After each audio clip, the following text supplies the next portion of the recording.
Welcome to the podcast, Food Talks. I'm Dallas Townsend. I will be your host, and I act as the uninformed consumer asking a nutritionist all the questions that you have. Hello, I'm Jordan Townsend. I'm our resident nutritionist here at Naturally You, and I'm here to inform the uninformed consumer, answering and helping to unpack some of your more difficult nutrition questions. Welcome back, everybody. So this is sort of a unique episode here. We've got Kelcie Shack. I'm back in the studio with us. But instead of a topic specifically, what we're going to do today is actually kind of a Q&A episode, right? So I'm excited about this. We've been taking questions for about a month here. Just, general ones that as clients come in, as they ask stuff. Kelsey's even written some down herself. And these are just ones we got them to drop off. So we're going to kind of just run through some of these. And just kind of expand a little bit more on these thoughts that you, the listeners, are actually having. So that's why we wanted to do this type of episode, is that we can focus on directly what you're asking. So, Kelcie, I'll let you start. Let's just run through this. Especially since, we have short times in the rooms and y'all have such amazing questions. We wanted to dedicate this one to our loving clients. So that way we can give you the best service as possible by answering these amazing questions. So let's dig on in, Okay, so a lot of our clients have this question, especially when it comes to fasting. Well, yeah, where are we starting? So we're starting just so they know, because we got a bunch here, y'all. We're going to try to keep it category, right? Yeah, so this is going to be mostly food, keto questions, enzymes, cholesterol, just kind of more in that area. Yeah. Well, we should start with food on Food Talks, right? That's true. Let's start on that. So, I know with fasting, a lot of clients are confused, what is the best time to take supplements? They know that we have a breakfast, lunch, and dinner kind of regimen for our programs, but how does that affect our fasting? Does it affect fasting? Dig in with that. So, you got to start off. The main reason our little supplement schedule is set up the way it is you always want to try to take your food-based nutrition with food. You don't want to just take all these very specialized, concentrated nutritional blends on an empty stomach. Not that it will hurt you, but if it was going to cause indigestion or a little nausea or kind of that upset stomach, that's when it would do it, because it's so concentrated. That's why we want you to eat it with some rice, maybe some steak, eggs, a protein shake. Because when you eat food, your body expects it in this large, bulky package. The thing about our supplements is you probably noticed them. They're either a capsule that's about half the size of your thumb, or a tablet, which is about half the size of that. So you're taking all of these constituents. A good example is something like green food. Green food has kale, it has alfalfa, it has barley, it has all of these different grasses and things. All 7 of those different things shrunk down into one little capsule. So that's the thing. Normally your body expects you to eat, 3 or 4 bites of kale. So there's supposed to be all that bulk, that fiber. Okay, did not know that. With it. So that's why we're trying to get you to do it with food. Now, when do people usually eat? We've been told, right? We eat I'm breakfast, a breakfast girl. We eat lunch, and we eat dinner. So that's the only reason ours has done that. We're making sure around the times people are probably going to eat, make sure you get this extra additional nutrition in. Now, to go back to the fasting part of that, I fast almost every day, as you know, especially during work. So the problem is, if you look at the back of these standard processed supplements, they have calories. So technically, if you're fasting and you take your supplements, you're not really fasting anymore. Now, we'll get into this too. So we got a lot of those keto coffee questions and stuff like that. But so, yeah, technically, to answer your question, if you even take them, you're breaking your fast. The only way to stay fasting is you have to eat something that doesn't contain calories. Case in point for that would be something like water. You can drink as much water as you want to on a fast. There's no energy in that water. Same thing with actually black coffee. Black coffee has caffeine, but there's no calories in black coffee. Technically, you could do this with unsweetened green tea, unsweetened herbal tea. As long as there's no calorie or sweetener source, you can stay fasting and still drink pretty much anything that doesn't have calories. Now, you can get into some of the artificial ones. Artificial sweeteners have a whole other thing, but again, simply for trying to concisely answer these and not go on one of my tangents, you want to, if you're going to fast, whenever you break your fast with food, that's when you take your supplements. Like for me, every day I don't take anything in the morning. As soon as I get home for lunch, I just take my supplements then. So that's the main thing, is you want to just make sure you would break your fast if you took them while you're actually in that fasting state. I've been messing this whole thing up. Okay, so that actually, I'm so thankful this client actually had this question because now it's been tied together. So, Yeah, go ahead. can you gain weight while on keto? I mean, like, 'cause So well, let's go back. Let's go real quick into what keto is. You have two types of fuel in your body. You either use sugar, which we call glucogenesis, or you use fat, which we call ketogenesis. All it means is fuel from fat or fuel from sugar. So the problem is, and what you're really trying to do with keto is you're trying to eat more fat so fat stays your main fuel. Because that's the whole problem with glucogenesis or being a sugar burner. As soon as you run out of sugar, your body can't store sugar very easily. It can keep a little bit of what we call glycogen in the liver. We're talking a few hundred grams here. Whereas you can store, Kelsey, is there a limit to how much fat you can store on your body? the way I'm looking at my stomach now, no. Average No American's limit. got about 25 pounds of fat extra. So remember, a few hundred grams or 25 pounds. So fat's the way easier long-term storage. Body can pretty much store as much fat as it needs. Sugar just doesn't work like that. It doesn't keep it on hand that often. The big issue with all this, though, sugar's really easy to burn. That's why your body goes through it so quick. It doesn't even want to hold on to it because most plants, being carbohydrates, are going to be simple things that your body can turn into glucose. So your body isn't really scared of running out of glucose. Whereas fat, let's look around nature. How many fat sources are just hanging out, easy for you to pick up and eat?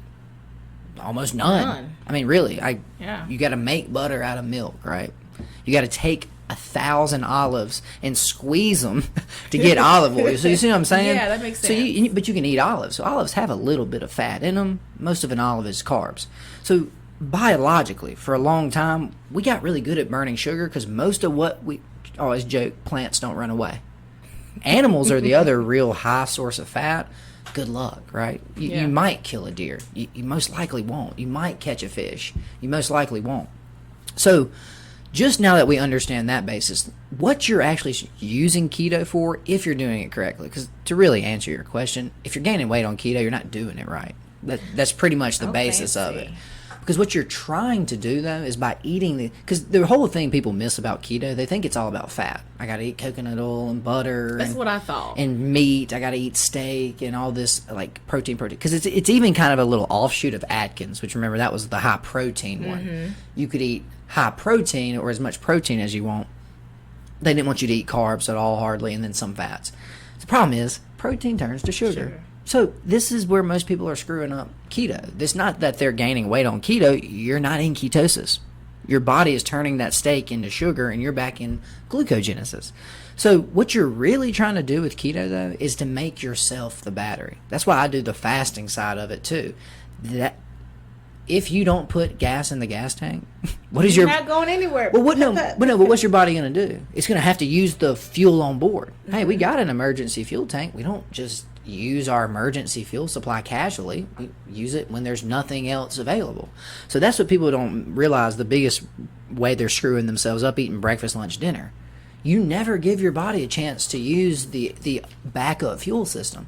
That's why it grows and grows and grows and grows and grows and grows and grows. And then it's been 30 years and you're up 60 pounds. And you go, I don't really know how this happened. It happened very slowly. Because anytime you run in excess, your body stores it. So the real key to keto, though, is fiber. It has nothing to really do with fat. Because remember, lettuce, cucumbers, broccoli. I always ask people this. How many calories is in a head of broccoli? Do you even know? No, I don't. Well, why do you think that is? There's no packaging for broccoli, right? Because it's so low on calories, it doesn't matter. So that's You what can eat as much as that you want to. I wouldn't say as much. Okay. Because you probably could find a limit that would cause you some problems, but this is the other side of fiber. Have you ever overeaten broccoli, Kelsey? No. There you go. So that's what keto is really about. Remember, keto is about you eating foods that make you feel full. The two that do that conveniently are fat and fiber. That's why I said, do you ever go for a second helping a salad, or do you get more French fries? Get some more French fries. And Kelsey, that's how your biology was built to work. Remember, you're a calorie seeker. So French fries are a simple carbohydrate, meaning 100% of that starch turns to glucose. Fiber, or lettuce is my favorite one to use. I'm a big butter lettuce guy. Butter lettuce is 99% fiber and some water. and then some vitamins and some minerals. So you eat that, your body physically can't turn it into fuel. It cannot turn to glucose. So that's what you're really setting up with keto. You eat all these foods that satisfy you, that have vitamins, that have minerals, that have essential fatty acids, but they don't have gasoline. Because if you don't have gasoline, then your body goes, okay, well, he changed the oil, he changed the brake pads, he fixed the antifreeze, but we still need to drive. So, okay, hey, he didn't eat anything we can use to drive. Let's tap into that 25 pounds of solid fuel that we just have hanging out over here. So that's what keto really is. Keto is not about eating high fat all the time. People don't ever talk about the vegetables. More importantly, the fiber. Because that's what I always tell people. A good keto meal would be something like salmon, cauliflowered rice instead of rice. Mm-hmm. Cauliflower has about 12 on the glycemic index, whereas white rice, by the way, 85 out of 100. The only thing that's higher on the whole list is white bread and glucose itself, pure sugar. So that's what people don't realize. A lot of the stuff they're eating is making sure that they never lose weight. So this is really way more of a keto, not even a keto question. The foods you're eating are making you hungry and storing as fat by default. So you're talking about you can't lose weight. You're not even doing keto right. Just cut out some of those super high starch things in your diet, especially the ones that you're eating breakfast, lunch, and dinner, and as your snacks in between, and you have a glass of wine at night. So how are you going to lose weight? This has nothing to do with keto. You got to go back, and that's why I do the fasting thing. That's a form of ketosis. Because if I don't put fuel in, my body goes, well, okay, Jordan still's got to go to work. He's got to get up, shower, do all this stuff. Let's start mobilizing some of this fat, because he's burning the other side of that too. Going to the gym. You can exercise. I work out every day without eating though. You don't Okay, need it. I was wondering about that. Like, please, I'd love to hear your. So technically, you actually tied in two questions. So I will read those questions to you because you've already gave those answers. So one of the questions were, how do you get rid of stubborn lower belly fat? And you just answered that about like using the fuel that you've already had. That's why you're not like losing it. So you answered that one. And the other question that you also had was like, how much fiber do a person really need daily, and what are some good fiber-rich foods? But you just tell us with the cauliflower, the broccoli, that all that ties in together to maybe why we're not losing stubborn belly fat, or we're thinking we're in keto, but we're not. So, like, good job, Jordan. You just tied in, like, 3 of the questions. Well, and they're all in the same, because they're the same thing. They're all eating, right? So there's all these different forms and ways that we've been told we're supposed to eat versus what our ancestors did. And that's what I harp on. I don't care what the Dietetics Association of America or the American Heart Association wants you to eat. All that's within the last 100 years. I want to look at what people did the last 2,000. Because the thing is, those people were just trying to stay alive. They weren't eating all these specialized diets and processed foods and eating 3, 4, 5, 6 times a day. They were lucky if they ate that day. Like we take that for granted nowadays. More importantly, we've been told that's normal, but then we also don't fit in our pants, and we can't figure out why. But our bodies go, if you get excess fuel. I always tell people the easiest way to think about this whole situation: your boss gives you $1,000 bonus check. Well, let's just say your checking account can only hold $1,500. Mm-hmm. Are you just gonna throw away the extra 1,000? No. You're gonna put it where? In my savings. Welcome to how your metabolism works. If you get more calories in that hole on your face than you actively need or are burning, your body goes, okay, we don't waste around here. Remember, we're the people who came from famines. We're the people who lived through every hard winter. That's who our ancestors are, the survivors. So if you get excess in, that's what the pancreas is actually doing. That's what insulin is. It's the fat storage hormone. So insulin soaks up all that extra glucose circling around your blood sugar and converts it and stores it as fat. So that's what's so weird about this is you're doing it to yourself. It has zero to do with exercise if you want to lose weight. It's literally the hole on your face. Now, you got to realize, especially, I'm 29 now. I've been doing this whole fasting thing for about 4 years. I started at 25. But most of my clients are 45 plus. Like, I'm 33, and I'm still trying to figure out this fasting thing. Well, that's 4 decades of being a sugar burner. So you think your body's just going to quickly switch back to burning fat? No. So people tell me all the time, oh, Jordan, I can't not eat. I get shaky. Okay, that's cool, but have you ever gone more than one day doing it? Have you ever gone more than 12 hours? Well, no, yeah, you got 45 years of being a sugar burner. Your body's not just going to immediately be great at burning fat. So we call that keto adapted. It takes you some time. But just like if you were to let's just say you started running a mile every day. In about a month, in about 6 months, about a year, you'd be really, really good at running a mile, wouldn't you? Mm-hmm. Welcome to what this is. Your body will do whatever you make it do.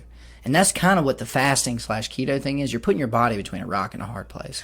Okay, I'm going to get up and move. I'm not giving you any fuel. So good luck. Body said, So how much fiber do we need to kind of like help with the keto? Like how much fiber are you thinking that like what we need? If you're trying to do keto, you got to go purely higher fiber vegetables. Okay. So stay away from peas, stay away from carrots, stay away from all those. And we actually have a list here. Love carrots. So carrots are great, but carrots are super high sugar. Okay. Especially relish. That's why we have carrot cake, by the way. Clients, I hope you listen to that, Yeah. For the carrot lovers. And I know there's a fruit question on there too. We'll get to that one in just a second. But we actually have a whole list here called the free foods. So those are the foods that you are literally free to eat as much of as you want because they're all super high fiber. And it's not that asparagus isn't good, but asparagus shuts you up. Broccoli stops you from eating more broccoli because your body realizes as you're eating that, it goes, hey, dummy, there's no energy in this. Please stop stuffing your face with something I can't burn for fuel. Because biologically, that's not good, right? Let's say two hunter and gatherers 10,000 years ago. One's eating a bunch of twigs, one's eating a bunch of fruit. But the guy who's eating fruit's going to have a lot more energy, more importantly, a lot more to store for later. The guy eating the high fiber stuff 10,000 years ago is going to starve. So that's what's even weirder about this. Your body still thinks it's 10,000 AD or BC. It thinks it's a long, long time ago. It doesn't know what a grocery store is. It doesn't know how you're getting access to these high calorie sources consistently, much less 3 or 4 times a day. So that's what we got to understand is we've changed the system so much. Our biology is struggling to keep up. Because again, if you break down nature, most things in nature are high nutrition, low calorie.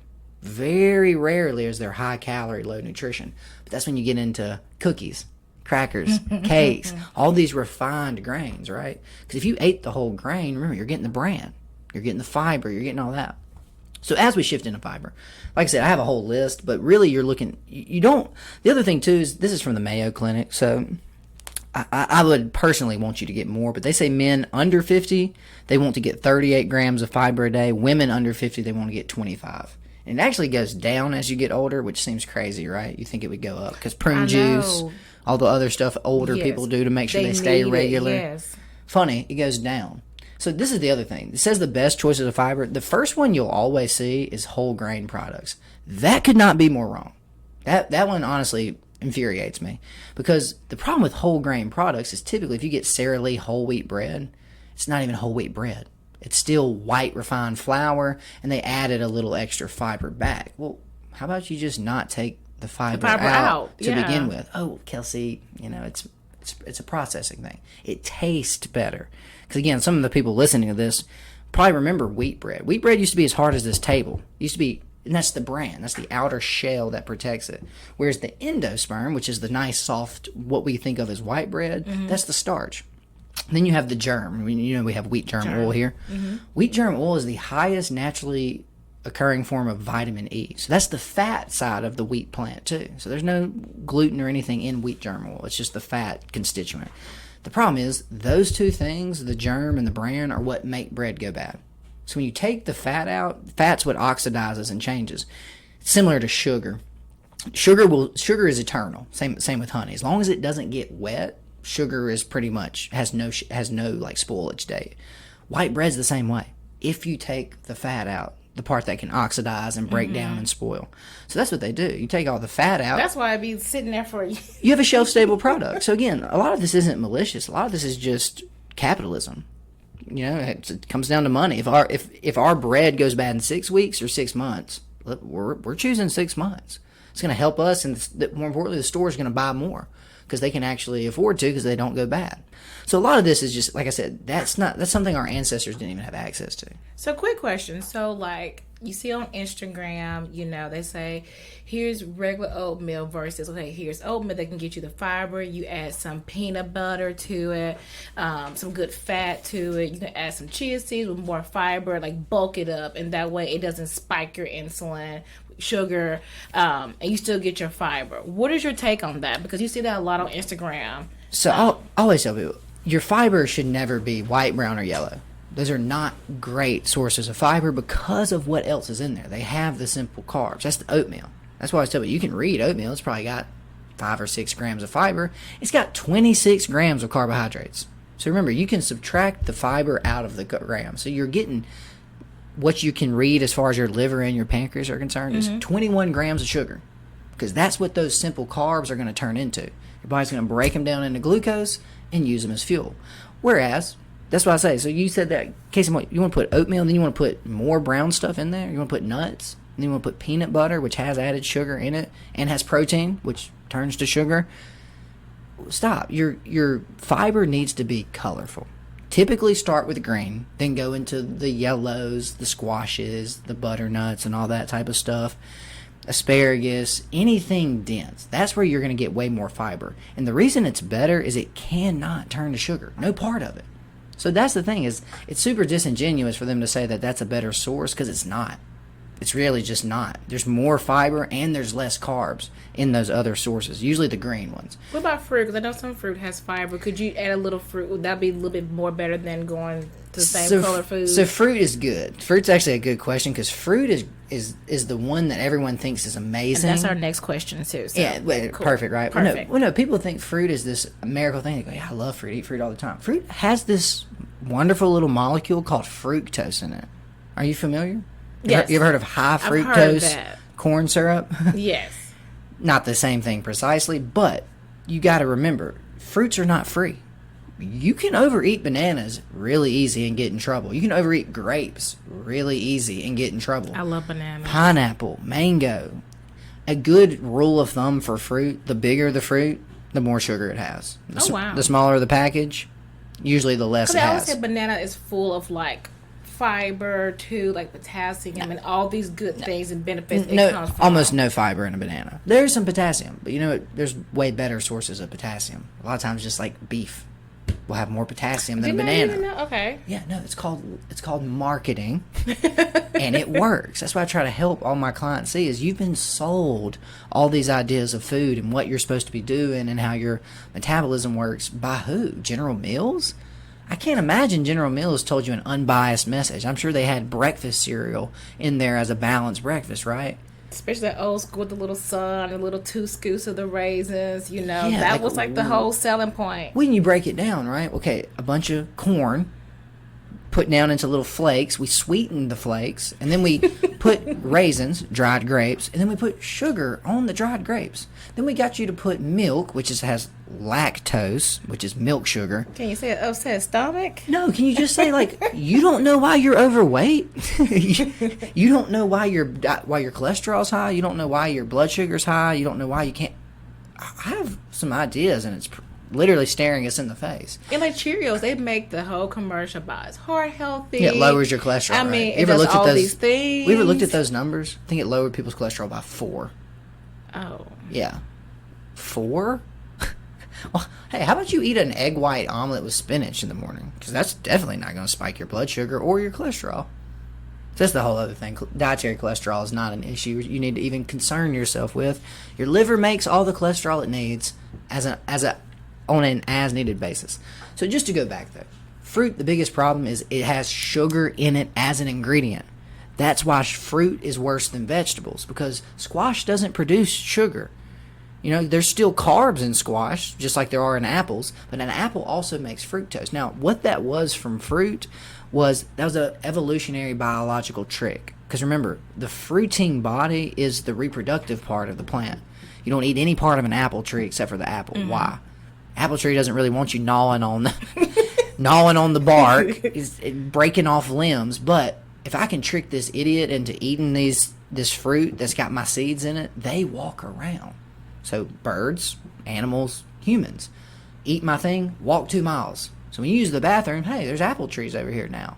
So that's what fruit really is a biological trick to make us spread their seeds as far as we possibly can. Wow, I'm like mind blown right now. But think about it. That's why some fruits are super, super sweet. Some just aren't that sweet. Meh.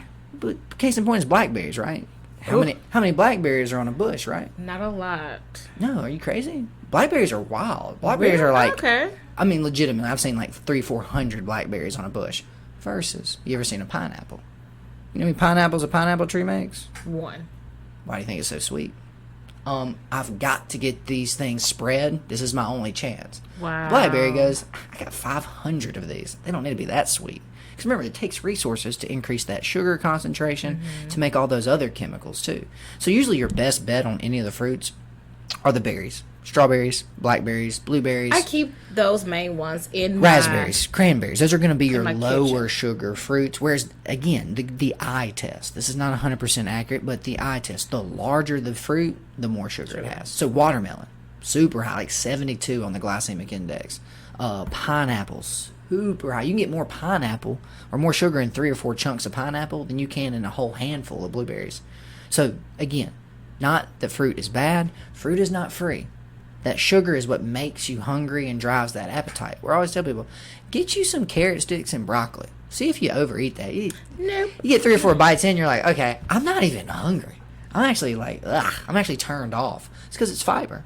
And body says, human, stop. If that's what you're going to eat, stop. We'll just keep burning fat. We don't need you to keep doing that. This is mind blowing, and I just want to let our clients know, and whoever's listening, is that just because I work here, that doesn't mean I know everything. Like, every day I'm learning something new with Jordan in the rooms, and I'd be like, oh my God, I didn't know that. Tell me more. And so, this is amazing. This is amazing what we do here on the podcast, because we can give you this information. That way you can make better choices. For free. And so, this is like a cool blessing that we're giving out. And you kind of like... Ty, my other question is like, what are some ways to keep your cholesterol down? Stay away from them Cheerios. And so like, you answered that one, kind of how to keep the cholesterol down. And you also answered another question, is that, are there any guilt-free foods that we can eat? And so you just let us know the free foods that we can eat plenty of and enjoy as well. I just wanted, before I forget, because no, thank you, but that's what I want to say is we actually have a list of these. So if y'all ever come in, I usually give them out at the food talks when people actually sit down and talk to me, and we kind of game plan for them individually. But if you tell us you heard us on the podcast, we'll give you one. No, and again, if you listened. If I ever hear someone, and I think this is the problem, I don't usually get to flush out this deep of conversations with every person. Anybody who's a client here can have that list, because it's just an easy, I did the work for you. Here's everything you can't get in trouble with. Here's everything you can. So now, hey, good luck. You know what to avoid. Just because it's on the bad list. There's no bad food. But limit that food. That's all I'm telling you to do. It's not that you can't have sweet potatoes. They're kind of high on the glycemic index. They're like a 48. Whereas white potatoes are 75. So, okay, if you're going to make a potato tonight, just pick the better one. I don't care that it's still technically a higher glycemic food. Mm-hmm. You made the better choice. So you make the better choice 365 times in a row. That's going to show up. Your pancreas will thank you for the less work it had to do. Your liver will be thankful for how much less work it had to do. That's what people don't think about. Gotcha. It's not that you eat oatmeal. You eat oatmeal every day for 30 years. Okay, that's a lot of work to break all that down, spike your blood sugar, get your blood sugar back down. Whereas when you fast, you know what my blood sugar looks like every morning? Just level. There's nothing in there turning to sugar. So what are you talking about? My blood ketones? High. That's what ketosis is. Your blood ketones go through the roof. Your body says, we're not going to let the machine stop. So we're going to have to figure this out. So again, this is all learned behavior stuff, training your body to do what you want it to. So I hate when people say, I just can't lose weight. It's not that you can't. I don't want to be that guy. You're not working hard enough. More importantly, you haven't tried these strategies. You're trying the traditional way. And they will make you think you're crazy. And you're actually like busting those myths out the way, because like you kind of touched on my other question, like, do you need protein after you work out? Like, does it really help your muscles? But you just let us know that you can actually like work out and still like fast and work out at the same time. So you can do all that. Well, I want to answer that one, because you do need protein as far as building the amino acid structure. But the thing is you actually don't build more physical muscle. You've got 7 muscle fibers. Every person does. Those muscle fibers tear and then regenerate themselves, but they're still the same, like 7 ones in the arm. So the cool thing too, the reason you need protein is you need some of those amino acid constituents to help build some of the more complex versions. But remember, your muscles can burn, as far as fuel, they can burn sugar or fat. Oh, okay. Completely the same. Doesn't matter. Like, so you don't need that carb thing. You don't need that power bar before the gym. You don't need it. Now, this is where it gets weird. Are you at the gym to gain muscle and increase your body mass, or are you there to lose weight? Because now it changes completely. So if you're trying to build strength and endurance, the carbs are helpful because your workout can go longer. If you're trying to lose weight, remember, you can run from the tiger hungry. Your body's not going to let you, oh, you know, he didn't eat breakfast this morning, so I guess we just have to shut the engines down and let the tiger catch him. No, that's what you have all this emergency fuel for. So on some of my more intense days, now I've been doing this fasting stuff a long time, I'll go all day fasting. Go to the gym at like 2, 3 o'clock in the afternoon. Work out for an hour. 30 minutes on the elliptical, 15, 20 minutes on the treadmill or on the Stairmaster, 15, 20 minutes in the sauna. Still haven't eaten. So what happened there, Kelcie? People would tell me that's impossible. You can't do that. What are you talking about?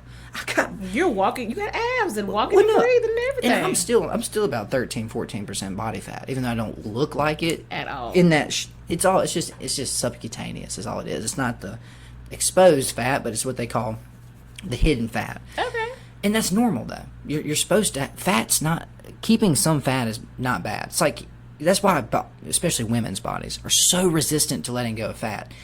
Why are you trying to drain my savings account? All throughout thousands of years in this DNA code, if we keep more in the savings account, we have a better chance of living through winter. We have a better chance of surviving the famine. So all of a sudden, women are trying to get themselves like pencil thin so they can fit into these weird fake clothes that we've made. And your body's going, I'm trying to keep you alive. You could get pregnant tomorrow. I don't know. So again, if you get pregnant in November, what are you going to build that baby out of the first trimester? If it's, you know what I mean? Because that's where stuff like sauerkraut came from. Remember, sauerkraut was not something German people made because they liked the way it tasted. They figured out if you put a bunch of cabbage and some spices and some salt in a jar and bury it, when you come back in 6 months and you haven't eaten anything, it's edible and it won't kill you. Wow. So they only did that because, guys, we're starving. We don't know what else to do. German winters are hard. The same thing kimchi is for Korea. It was a way to preserve food before refrigeration. So that's what we're missing so much from our lives today. We've never even considered not eating a meal. Yeah, I always think about food, so that's kind of like I'm gonna have to work on that. But now I see that I can break that mode. But your ancestors did. That's all I can say is that's how spoiled we are. Your ancestors knew that there would be huge chunks of time they don't have food. That's just life. So that's where we've kind of switched this whole script on our bodies biologically. They can't keep up. We all live like kings. That's why we all have these bellies, we all have heart disease, we all got gout, got all these weird problems, psoriasis. Our bodies are like, we don't know what you're putting in us, and you won't stop. 24/7, 365. So we're fighting back, like, to let you know that, hey, let's stop here. So, really quick question, because we can tie up this more food part. It's like, so the keto coffee situation. So, like, perfect. When it comes to coffee, organic versus other, whole bean versus grounded, like, what is keto coffee like made up of? Like, what is that whole trend that's out now? The one people that have really heard of is Bulletproof Coffee. Yes. And that's a brand. So I always tell it doesn't. If you're gonna do what Jordan refers to as keto coffee, you can do it with Folgers or you can do it with some bougie organic, like, I like bougie. Yeah, I was gonna say coffee is coffee, as long as it's ground beans and water. You're fine, because that's what you're trying to create that base. So as far as organic goes, it's more just a taste preference. Like, I thought I didn't like coffee because my dad drank Folgers for a long time. Then I had real coffee, and I was like, oh, I don't like cheap, crappy coffee. How shocking, right? Now, again, I don't use a coffee maker. I do French press. Also, I don't do pre-ground. I do whole bean. I grind them myself. It tastes. I do mine myself. It tastes better. So again, it's all more of a how are you? Because again, I remember now. I do true fasting, Kelcie. So my coffee in the morning is black coffee. It is when I stare at it. It really is. So what I'm saying to you is I don't get to dress my coffee up. So if I have cheap kind of low low cost, maybe a little too hot, like burned a little bit coffee, it's going to be real rough. But if I do, because that's the other thing, boil it, and you got to let your water cool back down to under boiling. You actually don't want boiling water in your coffee. You want about 200 to 190. That's the actual temperature you want your water when you pour it in your coffee. Look, I've done all the research because I've been doing this for so long. So none of that really matters at all. You can do any coffee. You can brew it any way. So about half and half or versus cream, like what's all that? So I wanted to get into that because that's the keto coffee side of it. So what I tell my clients is when you're starting this whole journey into kind of keto, intermittent fasting, this is keto 101. This is keto for dummies. This is how do I get most of the benefit and not have to do all the hard work. The keto flu stuff, feeling faint, shaky, heart rate going up, feeling nauseous. That's a lot of stuff that when your body's transitioning from sugar burning to fat burning, those are some symptoms. It takes a little while to change the fuel source out. So what I get my clients to do is what I call keto coffee. So you take any black coffee. The real key to this, because again, a lot of people that do bulletproof do butter. I don't like butter in my coffee because butter has too much of its own flavor. Now, butter also has a thing called lactose in it. So we want to stay away. Remember, you're doing keto, you want to do fat exclusively or fiber because fat is what you're burning. So if you put fat in as the first fuel of the day, what do you think your body's going to burn? Because remember, what is it? Exactly. You hit the nail on the head, but think about that term, break fast. All you're doing is breaking your fast from sleeping all night. So that's what's weird is the first thing that comes in is fat. Your body doesn't really care. It goes, okay, she put fat in. All right, ladies. We have to burn fat. There's no protein here. There's no sugar. There's no carbs here. Okay, so let's start burning fat. So I usually like to do about a tablespoon of coconut oil, and then you can do heavy whipping cream. Why? Because of the fat? Because of the fat. Cream rises to the top. So when you have fresh milk, they physically separate. Fat floats. We know that too. Mm-hmm. So the milk, the liquid sugar protein underneath will be there, and the fat will actually separate itself. And then that's how you get butter, blah, blah, blah. But what they do is they scrape that cream off. So when you can do heavy whipping cream because that's more fat. So now you've created essentially a fat bomb breakfast. So the nice thing about this, if you ever do it, the main thing most people know is you take 2 or 3 sips of that coconut oil coffee. Hunger is the last thing you can even think about because it's so rich and it's so overpowering that your body just goes, ugh. Like almost kind of like make you nauseous. That's your body's defense mechanisms. Because remember, it takes about 10 to 15 minutes once you eat the carb to turn it into glucose. Very fast, very efficient. Ooh. Fat takes about 45 minutes to an hour. So your body physically won't let you overeat fat. Same reason it won't let you overeat carbs. It will stop you. You have these built-in mechanisms. That's why it always frustrates me when people say, Jordan, I just don't have any willpower. Okay, well, about what? If I break open those Oreos, I'm just going to eat the whole sleeve. That's how Oreos work. That has nothing to do with you. If I do that, right? It's like saying, Jordan, if I smoke one cigarette, I just can't stop smoking them. That's how nicotine works. Mm-hmm. Like, what are you saying to me? Sugar makes you hungry. So once you get that message out and understood, this isn't a you problem. You got to stop doing the thing that causes you to spiral. Because once you put that high reward food in, the brain lights up. Well done, human. Here's some dopamine, actually. Could you get more of that? I got more dopamine if you do. Like, that's what this thing is. It's an association machine. So, with that being said, though, okay. No, please.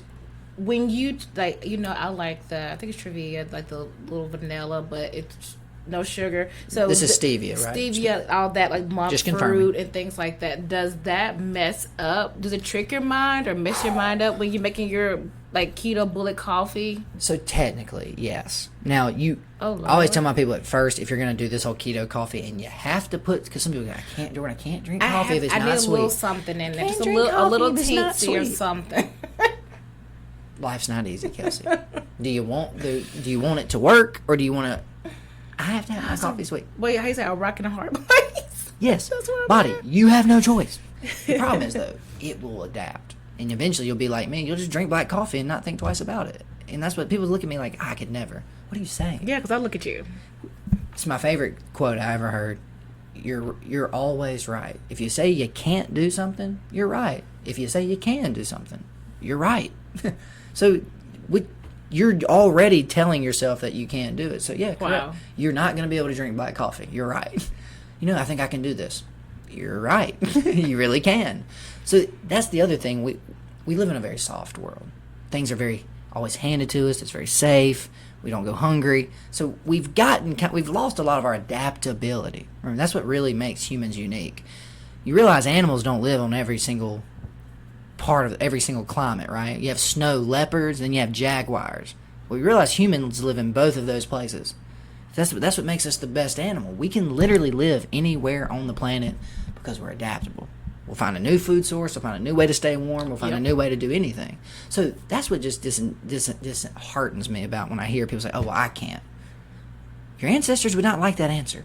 You know what I mean? They would look at you and they'd be disappointed. I mean, what do you mean you can't? It's like, you realize, like, I got to kill a leopard with my hands, right? What are you talking about? You can't drink black coffee. So that's where you got to really come back to reality on on the world we're living in. It's too soft and too easy. But I want to digress back, just like you said. So when I'm doing my keto coffee, the reason I don't like to do artificial sweeteners is there's a biological mechanism that exists that when you perceive sweet on your taste buds, you already start making insulin. That's what I've heard. That's why I was wondering about that. So that was a good question. So it's not, but it almost is a learned behavior because throughout history, thousands and thousands and thousands of years, when humans found sweet, it meant fructose. Just flat out, it did every time. There was no other real source. We're getting maybe honey, right? Maybe some different alcohols and things like that. But fructose, it was going to be that high sugar source every time. So the body basically trained itself. Hey, when I taste sweet, let's go ahead and get in front of this. Let's get that insulin circulating before it even gets to their stomach, before it even breaks down into those parts, before it even gets absorbed through the small intestines, before it even gets redistributed by the liver. Let's be ready. So the only problem with that is even though the same thing goes for aspartame, goes for xylitol, goes for monk fruit, goes for all of them. Anything that you perceive as sweet will do that. So that's the problem is now you've got all this insulin floating around. And you even eat the sugar. But guess what insulin doesn't work on? It doesn't work on fat. So your body will actually make you crave carbohydrates so that it can do something with that. Because again, remember, nothing in the body is a free ride. If your body creates insulin, that took energy and resources. So he goes, hey, dummy, I didn't make this for nothing. Will you please eat something so I can use this insulin on it so it's not just circulating around? Weird, right? So that's why they found most people who are on diet sodas actually lose weight initially, but they lose weight in 6 months, they gain weight over 5 years. Because what they do is their body's still getting that dopamine feel-good hit, and you actually end up eating to make up for the calories you actually saved in the Diet Coke. I wish the clients could see my face right now. We'll do a video podcast eventually. But the moral of the story, I try to do mine with coconut oil and heavy cream exclusively. Fat and fat. So the only thing coming into my mouth is fat. So my body goes, Jordan, I guess we have to burn fat. Because what you're trying to do with this whole keto coffee thing is if you did the math, there's only about 200 calories in a tablespoon of that and a little bit of cream. How many calories do you need a day? They say 2,000. I try to stay between like 1469 to 1969. Try to stay within that little range. Well, there's a thing called body weight. Well, there's a thing called basal metabolic rate. That's what it takes to beat your heart, run your liver, all that stuff. So if you literally just laid completely motionless in bed and only breathed, didn't even blink, it would cost you about 1,200 to 1,600 calories a day. Okay. So that's the point I'm trying to make. The 200 to get this whole ketosis thing started is not enough to sustain you. But this is where ketosis is weird. And I say this all the time in the mornings when I'm fasting. Because you'll hear my stomach growling, right? Yes. But I'm not hungry. My stomach is empty. There's stuff moving around, gas, whatever. But my body goes, Jordan, that's what keto really is. Keto works like a cessation drug. It physically makes you not hungry. Because every time you take a sip of that high-fat, high stuff, that's another 45 minutes before your body takes that fat and turns it into ketones. So what you're doing basically is, again, how easy is it not to eat when you're not hungry? I mean, oh my God. Yeah. Welcome to keto. That's what people who are actually doing keto for. Because now you can go 16, 18, 22 hours. I'm still not hungry. The reason you're not hungry is your body is now fully in ketosis. Your body is using you as the battery. So you don't get all these signals to go eat when fuel is just being used as needed. And I bet this also gives your body time to heal from everything, correct? And that's the other side. So that's more true fasting than keto. But once you get into true fasting, yes, autophagy is the big one. Programmed cell death. So that's when your body goes in and because when you draw a line in the sand, you're basically rationing for the body. So when you stop eating, the body goes, look, all right, bottom 20%, y'all are out. Dead cell or like damaged cells, old cells, cancer cells. Wow. Y'all got to go. We physically can't support y'all anymore. He's not eating. So it'll actually tell those cells to die. But if you're eating 3 meals a day, snacks in between, beer and wine at night, hey guys, welfare. Everybody, every cell who's anybody. We got plenty to go around. It's like Oprah, you get a car, and you get a car, and you get a car. Yeah, no, you get a carb. You get a carb. You get a carb. That's a good one, Jordan. The problem, though, those cells that have some of those mutations and aren't working right get to hang out and reproduce longer. So it ends up increasing the amount of them. So your immune system maybe can't clean them up as much. So yeah, the other thing is when you're fasting, this is my favorite part, your liver is not doing anything. Because that's the thing, every time you put something in your mouth, I always tell people, apples, alcohol, and Advil. If it goes in your mouth, the liver has to metabolize it. So that's work. So usually it's about 3 or 4 hours once you stopped eating that the liver's done working. For most of us, that's when we start eating again. So we're running this vicious cycle. I always joke about those little cartoons. You know how they used to have the in box and the out box? Yeah. And the guy's working all day and he finishes. It'd be like your boss coming in at 4:45 and dropping a whole new thing on the inbox. And you go, I just finished. He said, yeah, I know. We got hungry. Good luck. So this is what the problem is. Our livers are in this constant state of just work. How would you feel? So when you're fasting, the liver can clean itself up. Pancreas is not making insulin. The heart, skipping along nice. Small intestines has nothing to do. The kidneys have nothing to do except for clean themselves up. Do some self-repair. Do some self-cleaning. From yesterday's work. So they probably keep... More importantly, catch their breath. Catch your breath, yes. Oh, there's nothing going on. The liver looks around and goes, it's getting pretty rough around here. Jordan, I might take you up on this. Your case is really good. I might take you up on this. So the quick question is, should everybody take a nice enzyme? That's a question that a lot of our clients, should they just like stay on an enzyme or constantly take a probiotic to kind of like help with all of this? So yeah, I would say one of the main things, other than maybe an essential fatty acid. Oh, that's another question too. So vitamins or minerals would mainly be an enzyme, because all an enzyme is help breaking down the food. Because again, remember, a lot of your enzymes are local. Pancreas produces some of them. Did not know the pancreas did that. Okay, cool. Stomach helps with some of it, all that. A lot of them come from food. A lot of them actually come from raw foods specifically. So if you're eating like most Americans, which is 95% cooked, 5% raw, you don't have the constituents to actually run the machine like you're supposed to. So people say, you haven't had a lot of indigestion. Well, yeah, it's not that you can't break down that food. It's you don't have the mechanisms to even do that job. So that's why a lot of times, like just taking something like Enzycor, Multizyme, Zypan, that's you getting exogenously the thing you actually need to break these carbs down faster and efficiently. Break this protein down. Because you're not eating certain foods that automatically have these type of enzymes. Raw foods, a lot of raw fish and raw vegetables and stuff have some of these natural enzyme properties on them too. The other side of that too is stuff like fiber. Remember, fiber doesn't get broken down. It stays fiber. That's why we call it that. The good bacteria in your gut, they love fiber, right? That's who eats fiber. Okay. So the good guys can't survive without fiber. The bad guys need what? Sugar and carbs. E. coli, staph, strep. They like candy. They like cookies and they like cake. So I always tell you, the next time you're craving a Coca-Cola at 2 in the afternoon, that's them talking. That ain't you. That's them. So I think that might be a good place to wrap up, honestly. Yeah, Kelsey. because like we just touched mostly on, we have a lot of more questions, and we're thankful for the questions. So this might be another podcast because we have more questions, and just this little bit was just like earth-shattering to me. Like, I think you just like killed all my vibes, but I think I'm gonna take you up on that. I'm gonna try it because I love food in the morning. All I'll say is baby steps. Yeah. And you don't have to fast all day. You don't have to fast for 40 days. Give yourself a feeding window and a fasting window. So if that starts out at an 8-hour fasting window, work towards 10. 10 might take you 2 weeks to get there. Then work towards 12. That might take you 2 months. Then work towards 16. That might take you 2 years. I don't know why everybody's in a hurry all of a sudden. I'm always in a hurry. They try to start. They try to start fasting. I.e., they try to make a life-changing, life-altering like habit to their life. They just want to immediately be 1 meal a day people, or they want to immediately be 16, 18-hour fasters. I'm like, hold on. You're how old? You've been eating sugar for how long? And you just want to snap your fingers and be a fat burner? Your body may fall out. It took me 4 years. And I did keto coffee for the first 2.5. I've only been doing black coffee for like the last 18 months or so. Gotcha. So like me, I'll get up in the morning, I work out, and so I can just really stay within. I'm going to try the coffee concoction thing. Like, yeah, we'll try it.